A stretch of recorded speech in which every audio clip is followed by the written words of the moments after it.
Today we're talking about making healthy pruning cuts, and it's easy to find good examples of that at Old Brick Botanical Gardens in Madison, Wisconsin, where we are today. Now this is a shrub that was recently relocated to this area. They've cut it back to shape it up and reduce its size. And it's interesting to see the cause and effect of making those cuts. Now I know a lot of people think that when you make a cut, you're going to reduce the size permanently, but that actually is just the opposite of what happens, because every cut stimulates new growth. And this is a great way to see what happens when you do that. Now, you make one cut, typically you're going to end up with 2 new branches. So if you're really trying at home to fill out a shrub or a tree, go ahead and make that cut and you get twice as many branches from the result. Now, if you have a bud or a branch where you're trying to promote the growth of that, you want to make the cut about 1/4 to 1/2 inch above it, and do so at a 45-degree angle. That's going to help shed water.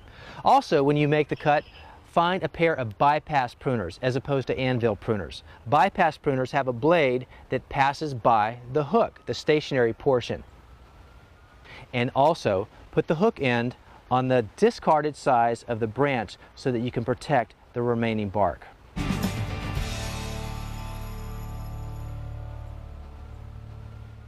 When it comes to making healthy cuts at home, you could probably get lots of practice with the shrubs around your house. I know I do at mine.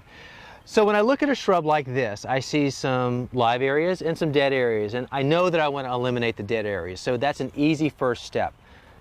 And you know, don't worry if you get a little aggressive here and you actually cut a piece that you didn't want to cut.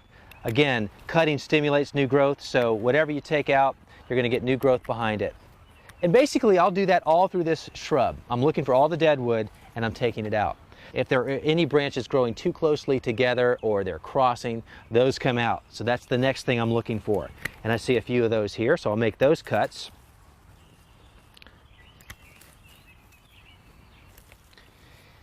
Once I do that, the next thing I want to do is maybe shape it up. And remember, for every one cut I make, I'm going to get probably 2 new branches coming up. So it's a good opportunity to get this looking just the way you want it.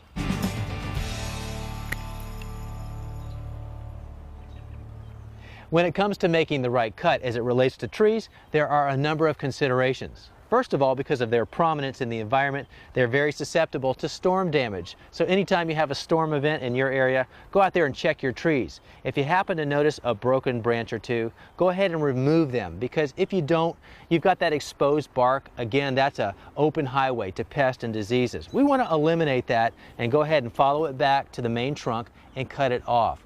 Now, if we don't do it, there's something that happens, and it's called a water sprout. That's some natural growth that comes from just below the wound. That's the tree's desire to go ahead and send out some new growth to replace the damaged area. But that new growth is never attached very strongly, so that's not going to do you any good either. So you might as well remove that while you're in there looking around.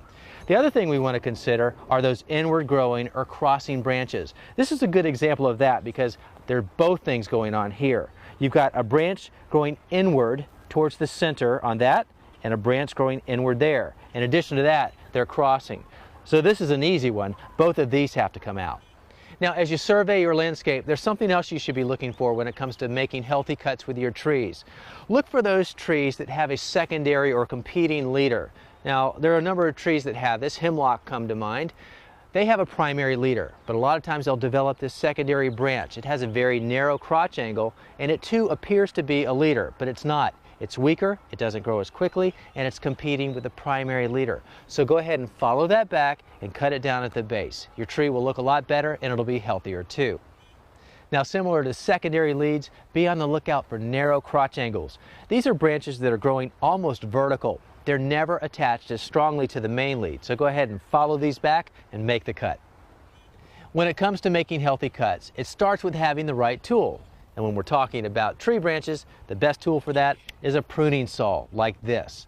Now, there's a very simple technique involved for making the right cut. Come out from the main trunk about 6 to 12 inches. And your first cut is an undercut.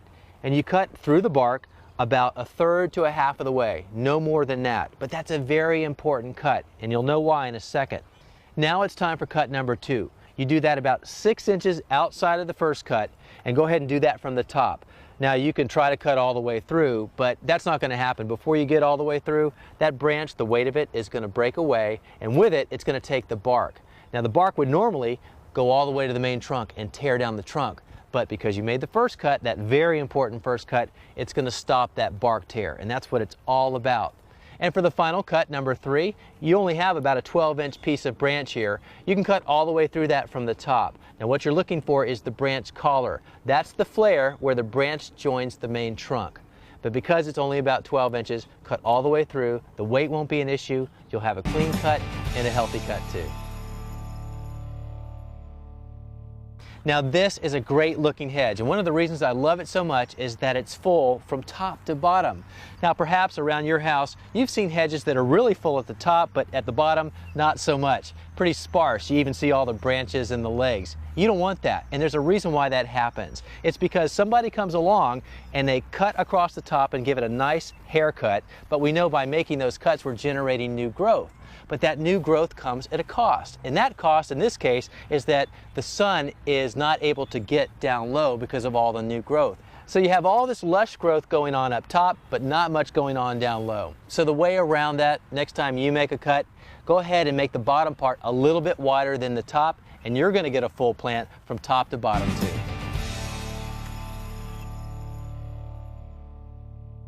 Ornamental grasses, I love them all year round. In fact, I love them as much in the wintertime with the seed heads blowing above the snow as I do in the summertime. But to keep them looking their best, you need to cut them back once a year, and you do that in the wintertime. January, February is fine. Now how far back do you cut them? Well, about 4 to 5 inches above the soil surface. And what do you use for that? Well, there's nothing better than a good sharp pair of shears like this.